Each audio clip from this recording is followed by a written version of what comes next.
ఎలా నడుస్తుంది సార్ ప్రచారం?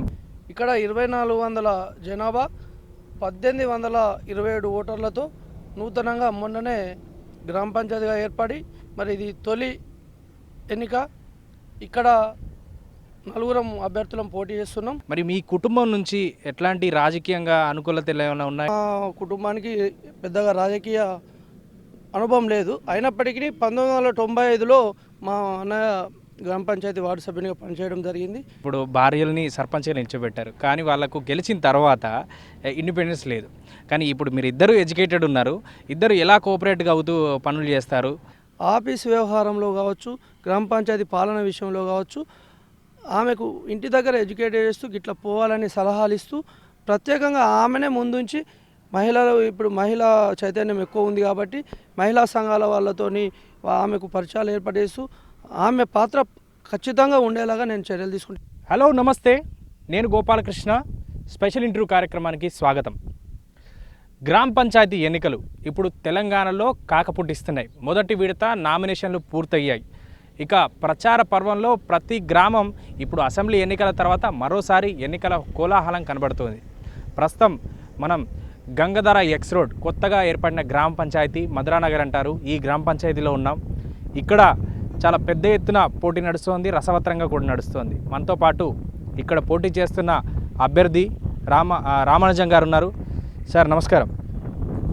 ఎలా నడుస్తుంది సార్ ప్రచారం? కొత్త పంచాయతీగా ఏర్పడింది, గంగాధర నుంచి మధురానగర్గా ఏర్పడింది. ఎలా ఉంది? ఎంతమంది ఓటర్లు ఉన్నారు? ఇది 2 గ్రామాల కూడలిగా ఉన్న గ్రామ పంచాయతీ.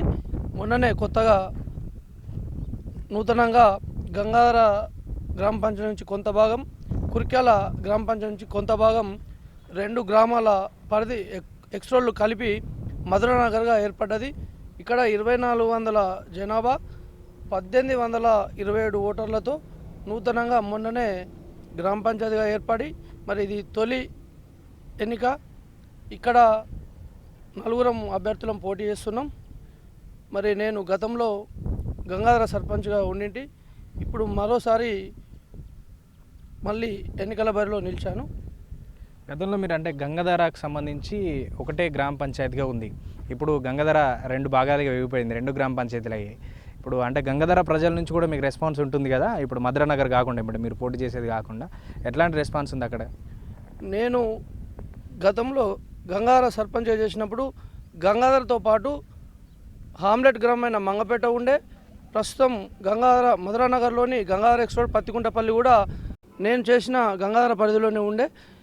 మరి అది మొన్ననే తెలంగాణ రాష్ట్ర ప్రభుత్వం చిన్న గ్రామ పంచాయతీల ఏర్పాటులో భాగంగా 3 గ్రామ పంచాయతీలుగా విడిపోయింది. ప్రస్తుతం నాకు గంగాధర చౌరస్తాలో మా ఇల్లు ఉండడం వల్ల నేను మధురానగర్ పరిధిలోకి వచ్చాను. మరి నేను గతంలో సర్పంచ్ చేసిన అనుభవం కావచ్చు, నాకు ప్రజలతో ఉన్న సంబంధాలు కావచ్చు, ప్రజల్లో మంచి స్పందన ఉన్నది. నేను ప్రజలకు అందుబాటులో ఉండి ప్రజలతో ఎప్పుడు సత్సంబంధాలు కొనసాగిస్తూ మరి నేను చేసిన పనులు, అభివృద్ధి పనులు కావచ్చు, నేను ప్రజలకు చేసిన సేవ కావచ్చు, నాకు మరోసారి తప్పకుండా విజయం సాధిస్తాననే నమ్మకం ఉన్నది. ప్రజల్లో ఆ స్పందన నాకు తెలుస్తున్నది. గంగాధర వచ్చేసి చాలా పెద్ద గ్రామ పంచాయతీ. ఇంతకుముందు మీరు సర్పంచ్గా ఉన్నారు, చివరిసారిగా మీరే సర్పంచ్గా ఉన్నారు. చాలా పెద్ద గ్రామ పంచాయతీ, మంచి రెవెన్యూ కూడా ఉంటుంది. ఎట్లాంటి అభివృద్ధి ఫలాలు మీరు గ్రామ పంచాయతీకి ఇచ్చారు ఇంతకుముందు? గతంలో గంగాధర అది మండల కేంద్రము, పాత తాలూకా కేంద్రము, పంచాయతీ సమితిగా ఒకప్పుడు కరీంనగర్ జిల్లాలోనే పెద్ద కేంద్రంగా ఉండేది. మరి మాకు ఒక వారసంత దాదాపుగా కరీంనగర్ ఉమ్మడి జిల్లాలోనే 85 లక్షల ఆదాయంతో ప్రతి సంవత్సరం గ్రామ పంచాయతీకి 85 లక్షల ఆదాయం వస్తుంది. దాంతోపాటు కేంద్ర ప్రభుత్వం గ్రాంట్లు కావచ్చు, అవి కావచ్చు, 1 కోటి పైన ఆదాయంతో ఉన్నది.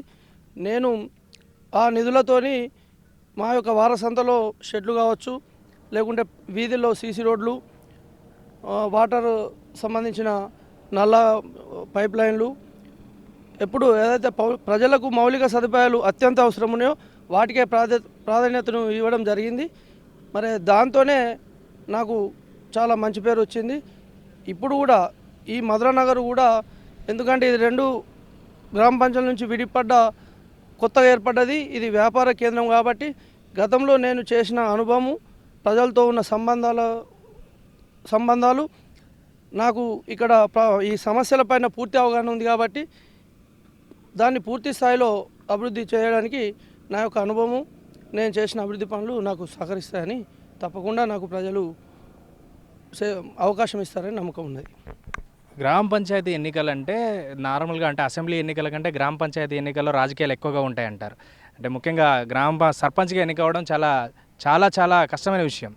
మరి మీ కుటుంబం నుంచి ఎట్లాంటి రాజకీయంగా అనుకూలతలు ఏమైనా ఉన్నాయా? అంటే కుటుంబం ఇంతకుముందు రాజకీయంగా ఏమైనా ఉన్నారా, లేదంటే ఇదే మొదటిసారిగా మీరు గతం నుంచి నడుస్తున్నారా? మాది ఒక మామూలు రైతు కుటుంబం. వాస్తవంగా మేము 1977లో మాది కరీంనగర్ మండలంలోని బద్దిపల్లి అయితే ఇక్కడికి సెటిల్డ్ ఫ్యామిలీ మాది ఇక్కడ. గతంలో మా కుటుంబానికి పెద్దగా రాజకీయ అనుభవం లేదు. అయినప్పటికీ 1995లో మా అన్నయ్య గ్రామ పంచాయతీ వార్డు సభ్యునిగా పనిచేయడం జరిగింది. తర్వాత క్రమంలో నేను విద్యార్థి దశ నుంచే ఏబీవీపీలో పనిచేస్తూ దాదాపుగా ఒక 10-15 సంవత్సరాలు ఏబీవీపీ తదితర రాజకీయ పార్టీలో పనిచేసి ప్రజలకు, యువకులకు సేవ చేయడం వల్ల నాకు కొంత అనుభవం ఏర్పడ్డది. దాంతోనే ఆ సంబంధాలే నాకు 2013లో గంగాధర జనరల్గా రిజర్వేషన్ రావడం అయింది. నేను పోటీలో నిలిచి ప్రజల ఆశీస్సులతో నేను గెలవడం జరిగింది. నాకు ఆ అనుభవము, నాకు ఉన్న ప్రజా సంబంధాలే మరోసారి నన్ను గెలిపిస్తాయన్న నమ్మకం నాకున్నది. ఈసారి మీ భార్యని, మీ సతీమణిని పోటీలో దించారు. ఎలా ఉంటుంది, అంటే రెస్పాన్స్ ఎలా ఉంటుంది కుటుంబ సభ్యుల నుంచి? నాకు మా భార్య, ఆమె బీఎస్సీ బీజెడ్సీ డిగ్రీ పూర్తి చేసుకొని అదే చివరి సంవత్సరంలో నాకు ఆమెతో వివాహం జరిగింది. ఆమె గృహిణిగా, నాకు 2 పిల్లలు. ఆ పిల్లలను చదివిస్తూ గృహిణిగానే ఉన్నది. నా విజయంలో గతంలో నా వెన్నంటి ఉండి నాకు సలహాలు ఇస్తూ, ఎందుకంటే ఒక విద్యావంతురాలిగా నాకు ఎప్పుడూ అండగా ఉన్నది.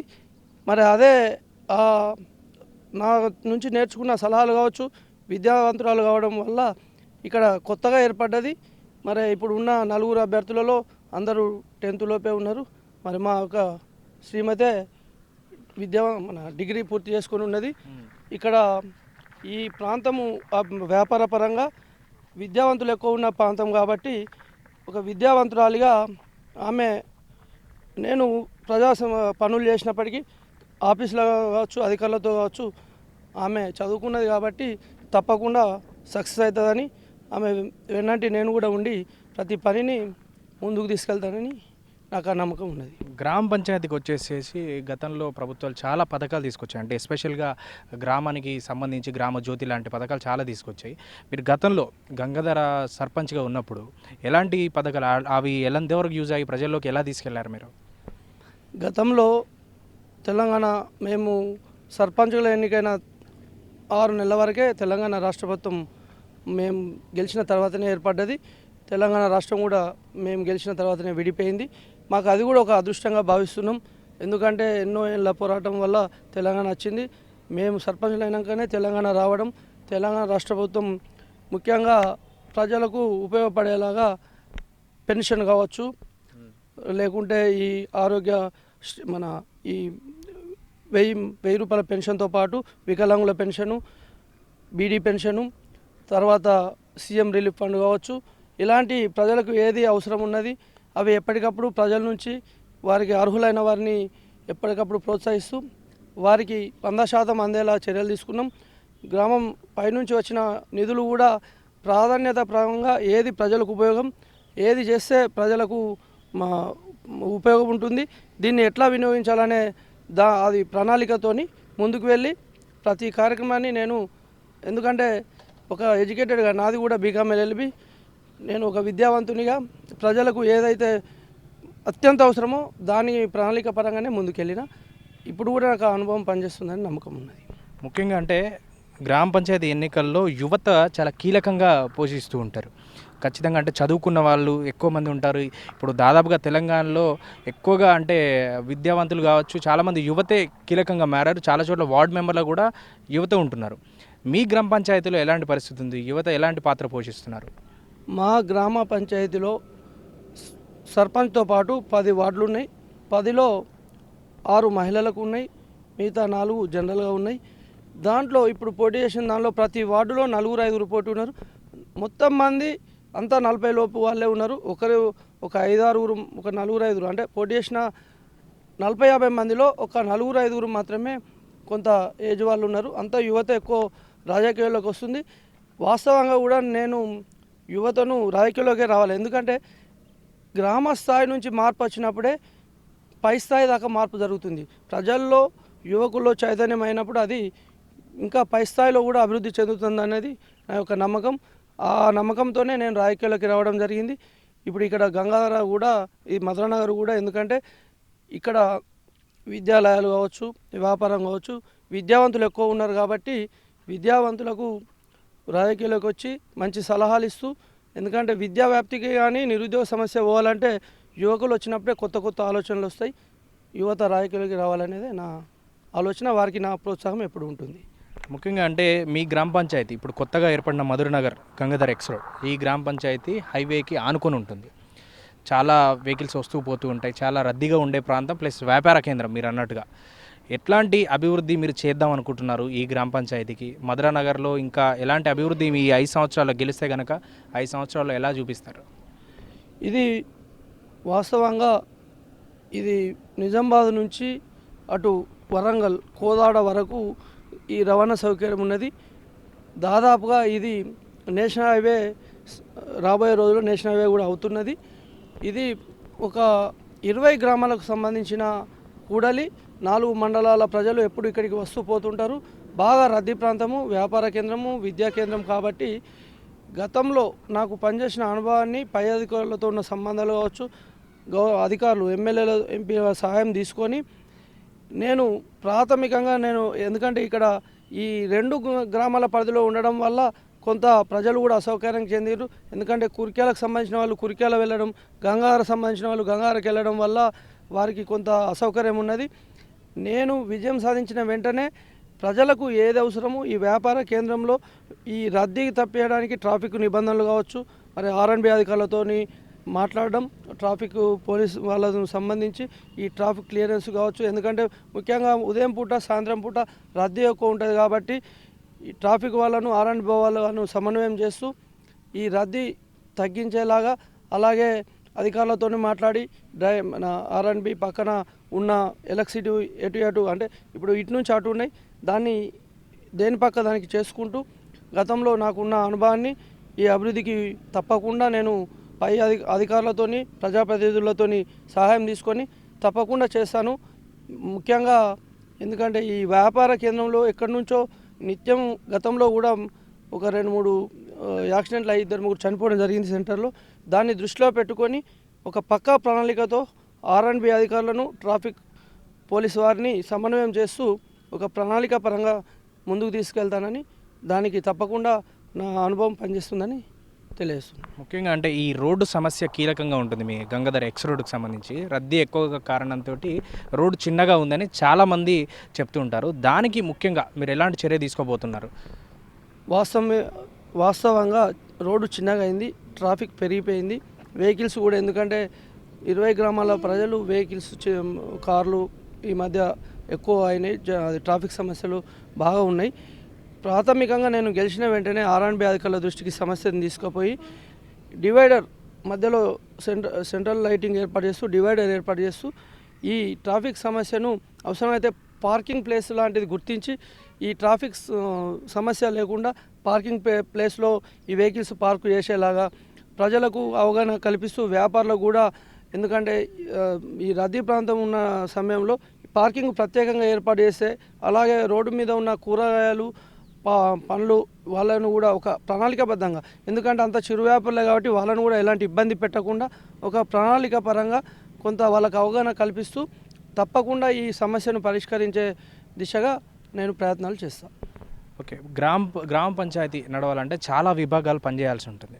మీరు ఇంతకుముందు తాజా మాజీ సర్పంచ్గా ఇప్పుడు ఉన్నారు. ఇంతకుముందు గ్రామంలో గంగాధర పంచాయతీలో ఎలాంటి పారిశుద్ధ్యం ఏర్పాట్లు కానీ లేదంటే మిగతా విభాగాల్లో కానీ ఎలాంటి చర్యలు తీసుకున్నారు? ఇప్పుడు కొత్తగా ఏర్పడిన గ్రామంలో మీరు గెలిస్తే ఎట్లాంటి చర్యలు తీసుకోబోతారు? ప్రధానంగా గ్రామ పంచాయతీ స్థాయిలో ప్రజలకు ముఖ్యంగా త్రాగునీరు, డ్రైనేజ్ సమస్య, వీధి లైట్లు, ఇవి మౌలిక సదుపాయాలు, ఇవే ప్రాధాన్యత క్రమం ఉంటాయి. గతంలో నేను పనిచేసిన అనుభవము నాకు తప్పకుండా ఈ పారిశుద్ధ్య నివారణకు ముఖ్యంగా స్వచ్ఛ భారత్లో భాగంగా నేను గెలిచిన వెంటనే ఈ సిబ్బందిని పెంచుతూ ప్రతి ఇంటికి ఒక అవగాహన కల్పిస్తూ చెత్త బుట్టలు ఏర్పాటు చేస్తూ ప్రతిరోజు వారు ఏదైతే గ్రామ పంచాయతీ నుంచి ఏర్పాటు చేసిన వాహనం ఏర్పాటు చేసి ఆ వాహనంలోనే రోడ్డు పైన వేయకుండా ఆ చెత్త బుట్టలో వేసి దాన్ని సేకరించి ఒక డంపింగ్ యార్డ్ లాంటిది ఏర్పాటు చేసి ఆ చెత్తను అక్కడ పడవేసే విధంగా ప్రజల్లో చైతన్యం కల్పిస్తూ మా గ్రామ పంచాయతీ పరంగా కూడా గతంలో నేను చేసిన అనుభవం వల్ల రిక్షాలు ఏర్పాటు చేస్తూ ఒక వాహనాన్ని ఏర్పాటు చేసి దినదినము దాన్ని సేకరించి వీధిలో వేయకుండా మోరిలో వేయకుండా ఖచ్చితంగా చర్యలు తీసుకొని ప్రజల సహకారంతో దాన్ని తప్పకుండా నిర్మిస్తా. ఎందుకంటే ఇది వ్యాపార కేంద్రం, ఎక్కడికి వెళ్ళి వస్తుంటారు. రోడ్లపైన కూడా చెత్త కుండీలు లాంటివి ఏర్పాటు చేసి పొద్దున సాయంత్రం 2 సార్లు దాన్ని తీసుకెళ్ళి పడవేసే విధంగా చర్యలు తీసుకుంటాను. ఎందుకంటే ఇది ఎక్కడికెళ్ళో వస్తారు, ప్రజలకు అసౌకర్యం ఉండద్దు. వీధులు శుభ్రంగా ఉన్నప్పుడే ప్రజలకు కూడా ఆరోగ్యంగా పరంగా కూడా మంచిగా ఉంటుంది, దోమల నివారణ ఉంటుంది. కాబట్టి తప్పకుండా నేను ఆ నివారణకు ఒక ప్రత్యేక సిబ్బందిని నియమించి ఆ చర్యలు తీసుకుంటాను. ముఖ్యంగా మీ గ్రామంలో యువతకి చాలా ప్రాధాన్యత ఇస్తున్నామని మీరు అన్నారు. ఇంకా చాలామంది చదువుకున్న యువత ఉన్నారు, రాజకీయాలకు ప్రోత్సహిస్తాను రావాలని కూడా మీరు కోరుకుంటున్నారు. అయితే ఒక విషయం చెప్పండి, మీ మేజర్ గ్రామ పంచాయతీ అంటే ఎక్స్ రోడ్ వాణిజ్యపరంగా చాలా మంచి అభివృద్ధి చెందింది. మీ గ్రామంలో యువతకి ఏమైనా అంటే చేతులారా తమ వ్యాపారం చేసుకోవడానికి కానీ ఉద్యోగాలకు కానీ ఏమైనా కల్పన చేసేందుకు చిన్నగా, ఎందుకంటే గ్రామ పంచాయతీ కాబట్టి చిన్న అంశాలు ఉంటాయి, ఏమన్నా ప్రోత్సాహకాలు చేసేందుకు మీకు ఆలోచన ఉందా? ఉన్నది. తప్పకుండా నేను గెలిచిన వెంటనే ఇక్కడ చదువుకున్న యువకులు కావచ్చు, ఇక్కడికి వివిధ గ్రామాల నుంచి చదువుకోవడానికి ఇదొక ఎడ్యుకేషనల్ హబ్గా. ఎందుకంటే 20 గ్రామాల ప్రజలు ఇక్కడ 3 జూనియర్ కళాశాలలు ప్రైవేటు, ఒక ప్రభుత్వ జూనియర్ కళాశాల ఉన్నది. ప్రాథమికంగా డిగ్రీ కళాశాల చేయించడంతో పాటు నేను ఇప్పుడు ఏమనుకుంటున్నా అంటే, నా యొక్క సొంత ఆలోచన ఏంటంటే, ఇప్పుడంతా పోటీ ప్రపంచం ఉంది. ఉద్యోగాల కోసం చాలా మంది ఎక్కడెక్కడికో కరీంనగర్ లాంటి ప్రాంతాలకు, ఇంకా హైదరాబాద్ లాంటి ప్రాంతాలకు కోచింగ్ సెంటర్లకు పోతున్నారు. నేను గెలిచిన వెంటనే ఒక గ్రంథాలయం ఏర్పాటు చేసి ఆ గ్రంథాలయంలో ఒక మంచి నైపుణ్యం ఉన్న శిక్షకుని నియమించుకొని ఇటు లైబ్రరీలో ఉన్న బుక్స్తో పాటు ప్రత్యేకమైన ఈ పోటీ పరీక్షలకు సంబంధించిన మెటీరియల్ తెప్పించి, ఎందుకంటే వాళ్ళు కొంతమంది డబ్బులు ఉన్నోళ్ళు పైకి వస్తున్నారు, కానీ లేని వారు ఉత్సాహం ఉన్నప్పటికీ వారు ఇక్కడే ఉండి చదువుకుంటే వారికి కొంత అసౌకర్యంగా ఉంటుంది, వారికి ముందుకోలేకపోతున్నారు. కాబట్టి ముఖ్యంగా నిరుపేదల లాంటి వాళ్ళకు ఉపయోగపడేలాగా, ఇక్కడికి వచ్చే విద్యార్థులకు ఉపయోగపడేలాగా ప్రత్యేకమైన ఒక విద్యా వ్యవస్థను అభివృద్ధి చేయడానికి గ్రంథాలయం ఏర్పాటు చేసి దానిలోనే పోటీ పరీక్షలకు సంబంధించిన శిక్షకులను ఏర్పాటు చేసి, అంటే దానికి కొంతమంది సహకారం తీసుకొని, పెద్దల సహకారం గ్రామ పంచాయతీ తరఫున అవసరమైతే ఇంకా అధికారులది కావచ్చు, ప్రజాప్రతినిధులది కావచ్చు, పై స్థాయిలో తీసుకొని దాన్ని అభివృద్ధికి కృషి చేయాలనేది నా వ్యక్తిగతంగా నాకు ఉన్న కోరిక. ఎందుకంటే ఒక ఎడ్యుకేటెడ్గా మా శ్రీమతి ఎడ్యుకేటెడ్, నేను ఎడ్యుకేటెడ్గా విద్య అభివృద్ధి చెంది యువకులంతా పని చేసుకున్నప్పుడే ఆర్థిక పరిస్థితులు మెరుగైతాయి. దాంతోపాటు మహిళలకు కూడా, గృహిణులకు కూడా ప్రత్యేకమైన, ఎందుకంటే ఈ రోజులో ఖర్చులు బాగా పెరిగినాయి. కుటుంబాలు గడవాలంటే ఆర్థికపరమైన వెసులుబాటు లేక చాలామంది ప్రైవేట్గా అప్పులు చేసుకొని తర్వాత ఇబ్బందులు పడే పరిస్థితి ఉంది. ముఖ్యంగా ఈ విద్యార్థులతో పాటు మహిళా సోదరిమణులకు కూడా కుట్టు శిక్షణ, కొన్ని గృహ అవసరాలకు సంబంధించిన శిక్షణలు ఇప్పించి ఆర్థికమైన స్వావలంబన అభివృద్ధి చేసే విధంగా కూడా నేను కృషి చేస్తానని నాకు ఆ కోరిక, ఇంట్రెస్ట్ చిన్నప్పటి నుంచే. ఎందుకంటే నేను మా నాన్న పేరు మీద ఎడ్యుకేషనల్ ట్రస్టు, ఈ వేరే సేవా కార్యక్రమాలు ఏర్పాటు చేస్తూ గతంలో చేసిన అనుభవం ఉన్నది. దాన్ని ఇంకా పెంచుకొని ప్రజలకు ఉపయోగపడేంగా, విద్యార్థులకు ఉపయోగపడేంగా తప్పకుండా చర్యలు తీసుకుంటాం. అంటే ఒకటిసారి ఇప్పుడు మీరు అన్నట్టుగా మిగతా గ్రామాలకు సంబంధించినటువంటి వాళ్ళందరూ కూడా మీ గ్రామ పంచాయతీ పైన ఆధారపడుతూ ఉంటారు. ఎందుకంటే ఎడ్యుకేషన్ కోసం కావచ్చు, వ్యాపారం కోసం కావచ్చు, రవాణా కోసం కావచ్చు, మీ గ్రామ పంచాయతీకి వచ్చే మిగతా ప్రాంతాలు, కరీంనగర్ లాంటి ప్రాంతాలకు వెళ్తున్నారు. ఇప్పుడు వచ్చిపోయే వారికి ఈ రోడ్డు పైన అంటే బస్ స్టాపులు కావచ్చు, ఇవి కావచ్చు ఉన్నాయి. మీ గ్రామ పంచాయతీలో షెల్టర్స్ లేకపోవడం కావచ్చు, ఇవన్నీ ఉన్నాయి. వాటి కోసం ఎలాంటి చర్యలైనా తీసుకునేందుకు ప్రణాళికలు సిద్ధం చేసుకున్నారా? వాస్తవంగా ఇది వ్యాపార కేంద్రం. ఇక్కడికి 20 గ్రామాలకు పైగా ప్రజలు వస్తారు. మా గ్రామ ప్రజలతో పాటు వారు కూడా ఇక్కడికి వచ్చి పోయేవారు ఉంటారు. ఉద్యోగులు కూడా ఇక్కడే దిగి వివిధ ప్రాంతాలకు వెళ్తారు. వారి కోసం ప్రత్యేకంగా ఇక్కడ మూత్రశాల అనేది కూడా కొంత మహిళలకు లేక ఇబ్బంది అవుతుంది. ప్రాథమికంగా టాయిలెట్స్ ఏర్పాటు చేయడం, తర్వాత వారికి ముఖ్యంగా ఎవరైనా త్రాగునీరు సమస్య కూడా లేకుండా ఒక త్రాగునీటికి సంబంధించిన దాన్ని ఏర్పాటు చేసి ఒక ఫ్రిడ్జ్ లాంటిది అంటే తీసుకొని తాగునీరు ఈ మూత్రశాలలు ప్రాథమికంగా ఏర్పాటు చేసి తర్వాత వారు ఏదైతే ఈ ప్రభుత్వ మన షెల్టర్ లాంటి అవసరమైతే గ్రామ పంచాయతీ నుంచి కావచ్చు, లేకుంటే స్వచ్ఛంద సంస్థల నుంచి ఇంకా వాళ్ళతో తీసుకొని వ్యాపారులకు ఇబ్బంది కాకుండా, ప్రజలకు ఇబ్బంది కాకుండా ఒక ప్రణాళిక పరంగా తప్పకుండా చేయడానికి, ఎందుకంటే అది అవసరం కూడా. ఎందుకంటే ఏదో టైంలో మహిళలు చిన్నపిల్లలతో వస్తుంటారు, వారికి బస్సు సౌకర్యం లేట్ కావడం వల్ల కూర్చోవడానికి కూడా అసౌకర్యంగా ఉంటుంది. కాబట్టి షెల్టర్ లాంటిది ఏర్పాటు చేసి ఎవరికి ఇబ్బంది కాకుండా చర్యలు తీసుకుంటారు. మీ నాన్నగారి పేరు మీద ట్రస్ట్ కూడా ఓపెన్ చేశారని మీరు ఇందాక అన్నారు. ఎలాంటి కార్యక్రమాలు చేశారు ట్రస్ట్ నుంచి? ప్రజలకు ఎలా దగ్గర అయ్యారు? గతంలో అంటే నేను సర్పంచ్ కాకముందు వాస్తవంగా నాకు ఉపయోగపడ్డది ఆ ట్రస్ట్ ద్వారానే.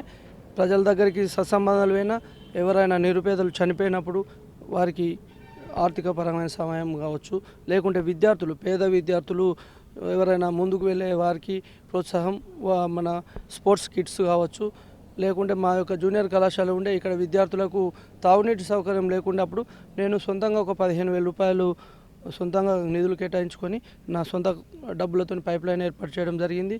కొన్ని ఇలాంటి కార్యక్రమాలు చేయడం వల్లనే నేను ప్రజల్లో ఒక గుర్తింపు, అరే ఈయన మంచి పనులు చేస్తున్నాడు అనే ఆ అనుభవము, ఆ సత్సంబంధాలు, నేను చేసిన ఆ సేవా కార్యక్రమాలే కొంతమంది పెద్దలు గుర్తించి, అరే నువ్వు ఇప్పుడే సర్పంచ్ కాకపోతేనే ఇలా చేస్తున్నావు, ఇంకా అయితే బాగుంటుందని నన్ను ప్రోత్సహించడం వల్లే ఈ స్థాయికి చేరుకున్నాను. తప్పకుండా నా కార్యక్రమాలు ఇంకా కొనసాగిస్తూ ఇంకా అభివృద్ధి చేసుకుంటూ నేను పూర్తి స్థాయిలో ప్రజలకు సేవ చేస్తానని తెలియజేస్తున్నాను. అంటే ఒకటి చెప్పండి, ఇంకోటి రాజకీయంగా చాలా కీలకమైనటువంటి ప్రాంతం మీ గ్రామ పంచాయతీ. ఎందుకంటే ఏ రాజకీయానికి సంబంధించి ప్రచారం జరిగినా ఈ ఎక్స్ రోడ్ మీదకి వచ్చి మాత్రం ఖచ్చితంగా ప్రచారం చేసి వెళ్తారు. ఎలాంటి కొత్త పార్టీ పెట్టినా లేదంటే రాజకీయ ప్రచారం జరిగినా ఖచ్చితంగా గంగాధరకు వస్తూ ఉంటారు. మరి మీరు ఉన్నత స్థాయి రాజకీయ పార్టీ నేతలతో ఎలాంటి సంబంధాలు మెయింటైన్ చేస్తున్నారు? బేసిక్గా నేను విద్యార్థి దశలోనే రాజకీయాలకు రావడం జరిగిందండి. అప్పుడు ఏబీపీ నుంచి ఆర్గనైజేషన్ స్టార్ట్ అయింది. అప్పుడే నాకు ఈ రాజకీయాల పట్ల ఆసక్తి కలిగింది.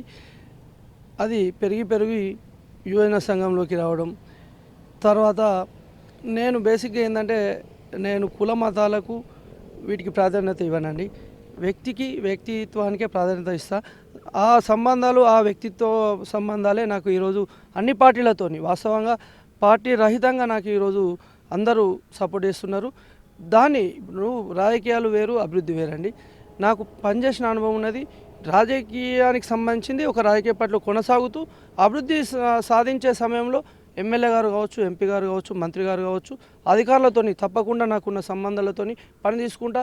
ఎందుకంటే నన్ను గెలిపించిన ప్రజలకు నేను సేవ చేయాలి, అభివృద్ధి చేయాలి. కాబట్టి ఈ ఒక పార్టీలో పనిచేయడం వేరు, అది ఆ ఎన్నికల సమయంలోనే ఉంటుంది. కానీ అభివృద్ధి అనే విషయంలో పార్టీలను పక్కకు పెట్టి మరి నేను అభివృద్ధి పై అధికారులను కావచ్చు, ఎమ్మెల్యే స్థాయిలో, ఎంపీ స్థాయిలో తప్పకుండా అభివృద్ధి కోసం పార్టీ రహితంగా పనిచేస్తానని, నాకు ఆ సంబంధాలు తప్పకుండా ఉపయోగపడతాయని నేను తెలియజేస్తున్నాను. రాజకీయ నేతలతో సంబంధాలు పక్కన పెడితే సోషల్ మీడియాలో ఇప్పుడు యువత బాగా ఎక్కువగా ట్రెండింగ్ చేస్తున్న అంశం, మన ఊర్లో సర్పంచ్ని కనీసం కలెక్టర్తో మాట్లాడే వాళ్ళని ఎంచుకోండి అని చెప్పి సోషల్ మీడియాలో ఈ స్లోగన్తో ఎక్కువగా ప్రచారం చేస్తున్నారు అన్ని గ్రామ పంచాయతీలో. మీ గ్రామ పంచాయతీలో ఎలాంటి పరిస్థితి ఉంది? అలాగే మీకు అధికారులతో ఎలాంటి సంబంధాలు ఉన్నాయి? జిల్లా కలెక్టర్తో ఎలాంటి సంబంధాలు ఉన్నాయి?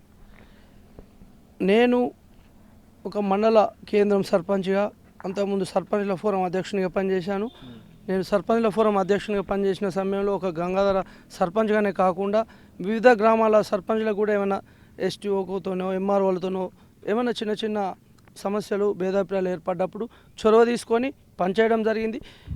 ఉమ్మడి కరీంనగర్ జిల్లాలోనే గంగాధర గ్రామ పంచాయతీ అంటే చాలా పెద్ద గ్రామ పంచాయతీ. నాకు గంగాధర గ్రామ పంచాయతీగా వాస్తవంగా ఒక మంచి గుర్తింపు వచ్చిందండి. ఎందుకంటే ఆదాయం కావచ్చు, పెద్ద గ్రామ పంచాయతీ కావడం, గతంలో సర్పంచ్ మా గంగాధర సర్పంచ్ చేసిన వారు క్యాబినెట్ మంత్రి స్థాయికి వెళ్ళడం వల్ల గంగాధరకు వాస్తవంగా కూడా ఒక క్రేజీ ఉన్నది. గతంలో ఇక్కడ పనిచేసిన వారు సమితి అధ్యక్షులు అయినరు, ఎమ్మెల్యేలు అయినరు, మంత్రి స్థాయిలో వెళ్ళడం జరిగింది. ఆ గుర్తింపు కూడా నాకు నేను గెలిచిన తర్వాత సర్పంచ్ల ఫోరం వెంటనే సర్పంచ్ల ఫోరం అధ్యక్షుడు కావడం, ఆ ఫోరం ద్వారా కలెక్టర్కు మా యొక్క సమస్యలపైన విన్నవించడం, ఆ సమయంలో పరిచయాలు, నాకు ఆ అనుభవం, సర్పంచ్గా ఫోరం అధ్యక్షునిగా పనిచేసిన అనుభవం, గతంలో మళ్ళీ నేను ఒక ఎడ్యుకేటెడ్గా ఒక అడ్వకేట్గా నాకున్న సంబంధాలు తప్పకుండా అధికారులు కూడా, ఎందుకంటే ఒక ఎడ్యుకేటెడ్కు మామూలు వారికి ఇచ్చే ఆ విలువ నాకు తెలుసు కాబట్టి తప్పకుండా నేను అధికారులతోని ప్రజాప్రతినిధులతోని సక్సెస్ అవుతాను. నాకు ఆ సంబంధాలు ఉన్నాయి. ఒక కలెక్టర్ స్థాయిలోనే కాదు, అవసరమైతే పంచాయతీ కమిషనర్ కావచ్చు, ఇంకా చీఫ్ సెక్రటరీ లెవెల్లో కూడా నేను పోయి పనిచేసుకునే నాకు ఆ అనుభవం, ఆ నాలెడ్జ్, అవగాహన ఇవి ఉన్నాయని తప్పకుండా నేను దానిలో సక్సెస్ అవుతానని తెలియదు. మీ చొప్పదండి నియోజకవర్గానికి సంబంధించి నియోజకవర్గ కేంద్రం గంగధరని, ఎందుకంటే చొప్పదండి పేరుకైనప్పటికీ చొప్పదండి కాకుండా గంగధర అని అంటారు. చాలామంది ఇక్కడనే ప్రెస్ మీట్లు కావచ్చు, లేదంటే ఇతర కార్యక్రమాలు చేస్తూ ఉంటారు. అలాంటిది ఇప్పుడు మీరు గంగధర ఎక్స్ రోడ్ కొత్తగా ఏర్పడింది, ఆ ఎక్స్ రోడ్ ఇంకా కేంద్రంగా మారింది, దానికి సర్పంచ్గా ఉన్నారు. రాబోయే రోజుల్లో మీ గంగధర ఎక్స్ రోడ్లో ఎలాంటి రాజకీయాలు ఉండబోవచ్చు, ఎలాంటి అభివృద్ధి చెందొచ్చు అనేటువంటి మీరు ఆశ వ్యక్తం చేస్తున్నారు అంటే, ఎందుకంటే మీ స్థాయిలో గ్రామ పంచాయతీ లెవెల్లో మీరు చేస్తారు. మరి ఎమ్మెల్యే స్థాయిలో, ఎంపీ స్థాయిలో గ్రామ పంచాయతీకి ఈ ఎక్స్ రోడ్కు ఏం కావాలని మీరు కోరుకుంటున్నారు? నేను ప్రచారంలో తిరుగుతున్న క్రమంలో వాస్తవంగా మధురానగర్లో సమస్యలు బాగా వెలుగులోకి వచ్చాయండి. ఎందుకు వచ్చినాయంటే, ఇది రెండు ప్రాంతాలకు సంబంధించిన గ్రామ పంచాయతీగా ఉండడం వల్ల కొంత ప్రజలు అసౌకర్యంకయ్యారు. ఇక్కడ ఇది బేసిక్గా ఏంటంటే ఈ 15-20 సంవత్సరాల్లోనే ఒక గ్రామంగా ఏర్పడ్డదండి. ఇక్కడ దాదాపుగా 20-25 గ్రామాలకు సంబంధించిన ప్రజలు ఇల్లు కట్టుకోవడం, ఇల్లు నిర్మించుకోవడం జరిగింది. అది కూడా ఎలా అంటే ఒకరు ఇక్కడ ఒకరు అక్కడ, ఒక ప్రణాళిక పరంగా ఈ గ్రామం వ్యవస్థ లేదు.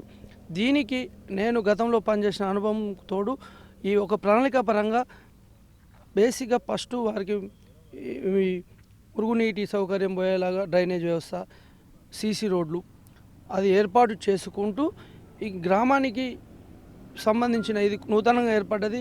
ఇటు వ్యాపార కేంద్రము, ఇటు విద్యా కేంద్రము కాబట్టి దీన్ని అంతటిని బ్యాలెన్స్ చేసుకుంటూ అభివృద్ధిని దిశగా వెళ్ళేందుకు ఇటు ఎమ్మెల్యే గారి, ఎంపీ గారి, ఇంకా అవసరమైతే రాష్ట్ర మంత్రి గారి దాకా తీసుకెళ్ళి దీన్ని ఖచ్చితంగా 5 సంవత్సరాలలో ఒక కరీంనగర్ జిల్లాలోనే మధురానగర్ అంటే ఉత్తమ గ్రామ పంచాయతీ.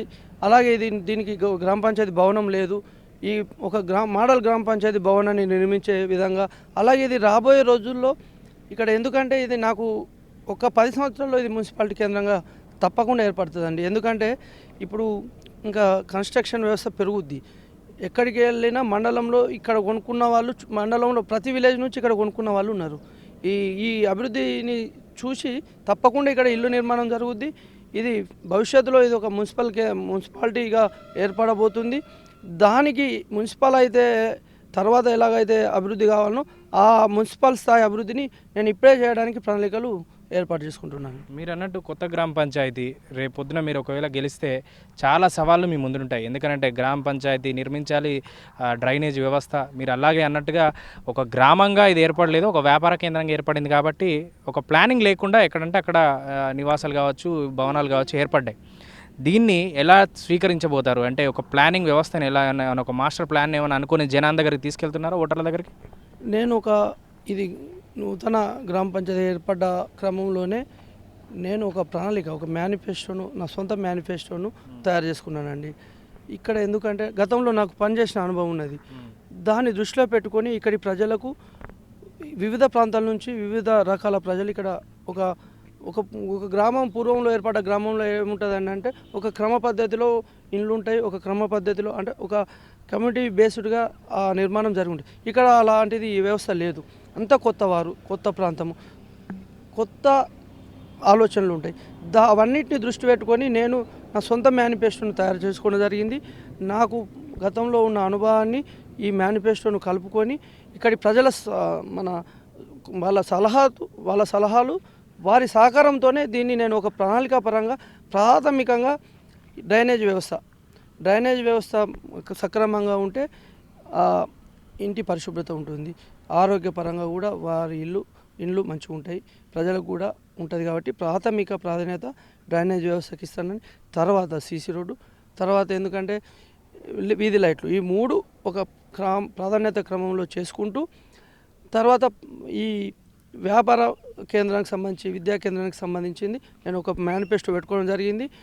భవిష్యత్తులో కూడా ఇక్కడ విద్యార్థులు చదువుకున్న వారు ఎక్కువ ఉన్నారు కాబట్టి వారికి సంబంధించిన సర్టిఫికెట్ల కోసం కూడా నేను ఒక ప్రత్యేకమైన నా ఒక వ్యక్తిని ఏర్పాటు చేసి ఈ సర్టిఫికెట్స్ కోసం కళ్యాణ లక్ష్మి లాంటి ఎవరికైనా ఏదైనా సాయం ఉంటే నేనే సొంతంగా ఆ వ్యక్తి ఇంటికి వెళ్ళి చేసుకోవడానికి ఒక ప్రణాళిక.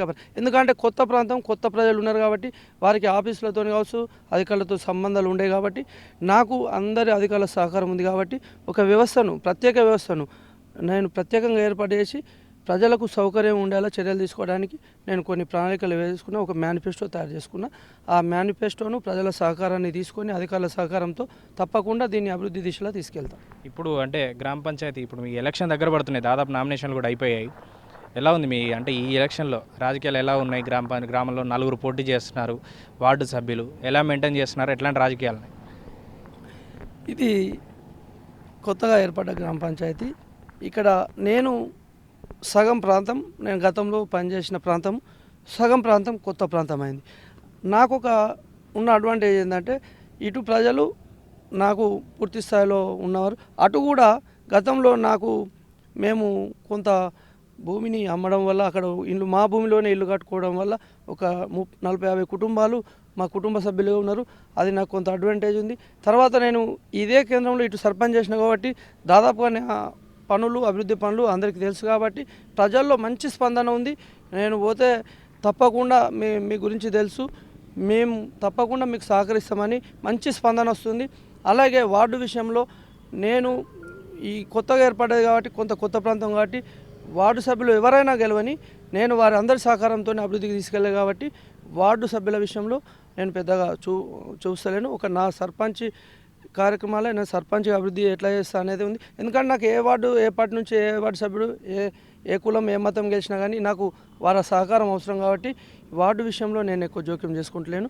కేవలం నా సర్పంచ్ టార్గెట్ పెట్టుకున్నాను. దానికి ప్రజల్లో మంచి స్పందన ఉంది. నేను చేసిన కార్యక్రమాలు వారికి వివరిస్తే వారు నమ్ముతూ నాకు తప్పకుండా వారి ఆశీర్వాదం ఉంటుందని నమ్మకం ఉన్నది. ఎవరు వార్డు మెంబర్గా గెలిచినా వారి సహకారం తీసుకొని అధికారుల సహకారంతో తప్పకుండా అభివృద్ధి దిశగా తీసుకెళ్తాను. మీరు ఎడ్యుకేటెడ్, ఒక విషయం చెప్పండి నాకు చివరిగా. చాలామంది ఇప్పుడు భార్యల్ని సర్పంచ్గా నిల్చోబెట్టారు, కానీ వాళ్ళకు గెలిచిన తర్వాత ఇండిపెండెన్స్ లేదు. కానీ ఇప్పుడు మీరు ఇద్దరు ఎడ్యుకేటెడ్ ఉన్నారు, ఇద్దరు ఎలా కోఆపరేట్గా అవుతూ పనులు చేస్తారు? సర్పంచ్ అయిన తర్వాత గెలిచిన తర్వాత ఎలా ఉండబోతుంది? అంటే చాలా గ్రామాల్లో ఒక ఇండిపెండెన్స్ లేకుండా మహిళలకి తామే ముందుకు వెళ్తూ ఉంటారు, కానీ మీ దగ్గరకు వచ్చేసరికి పరిస్థితి వేరేలా కనబడుతుంది. ఎలా ఉండబోతుంది? తప్పకుండానండి. నేను సర్పంచ్ పనిచేసిన అనుభవము ఆ దశలో నేను కొంతమంది సర్పంచ్లను మీరు అన్నదాంతో ఏకీభవిస్తూ నా యొక్క శ్రీమతి కూడా ఒక విద్యావంతురాలు కాబట్టి నేను ఏదన్నా ఉంటే నా ప్రమేయము ఇంటి వరకు, బయటి కార్యక్రమాల కొంతవరకే ప్రమేయం ఉంటుందండి. ఆఫీస్ వ్యవహారంలో కావచ్చు, గ్రామ పంచాయతీ పాలన విషయంలో కావచ్చు, ఆమెకు ఇంటి దగ్గర ఎడ్యుకేట్ చేస్తూ గిట్లా పోవాలని సలహాలు ఇస్తూ ప్రత్యేకంగా ఆమెనే ముందుంచి ఇప్పుడు మహిళా చైతన్యం ఎక్కువ ఉంది కాబట్టి మహిళా సంఘాల వాళ్ళతోని ఆమెకు పరిచయాలు ఏర్పాటు చేస్తూ ఆమె పాత్ర ఖచ్చితంగా ఉండేలాగా నేను చర్యలు తీసుకుంటాను. ఎందుకంటే నాకు అనుభవం ఉన్నది. ఆమె కూడా ఎడ్యుకేటెడ్ కాబట్టి తప్పకుండా ఆమె కూడా ఆసక్తిగా ఉన్నది కాబట్టి ఆమెను ఒక మంచి సర్పంచ్గా అంటే ఈమె ఆదర్శంగా ఉండేలాగా నా సలహాలు ఉంటాయి. కానీ నా ప్రమేయం పూర్తి స్థాయిలో లేకుండానే ఆమెనే ముందుకు వెళ్ళేలాగా నేను తప్పకుండా చర్యలు తీసుకుంటాను. Right sir, anyway best of luck. గ్రామ పంచాయతీ ఎలక్షన్లో గెలవడం అంటే అంత చిన్న విషయం కాదు. ఎందుకంటే ఒక ప్రధానికి ఎలా అయితే పోటీ పడతారో అంతే స్థాయిలో గ్రామ స్థాయిలో రాజకీయాలు ఉంటాయి. గ్రామ సర్పంచ్గా గెలవాలంటే అదే స్థాయిలో పోరాడాల్సి ఉంటుంది. మరి గ్రామ పంచాయతీ కొత్తగా ఏర్పడింది గంగాధర మధురానగర్గా, కొత్తగా గ్రామ పంచాయతీగా ఏర్పడింది ఎక్స్ రోడ్. మరి ఇక్కడ ఎలాంటి పోటీ ఉండబోతుంది, రామానుజం గారు ఎలాంటి రాజకీయాన్ని ఆయన ప్రదర్శించబోతున్నారనేటువంటిది కొద్ది రోజులనే తెలియబోతుంది. ఏది ఏమైనా గ్రామ పంచాయతీల్లో ఎలక్షన్తో తెలంగాణలో మరోసారి ఎన్నికల హడావుడైతే మనకు కనబడుతోంది. ఇది ఈరోజు స్పెషల్ ఇంటర్వ్యూ. మరో ఇంటర్వ్యూతో మళ్ళీ కలుద్దాం. Stay tune to HM TV.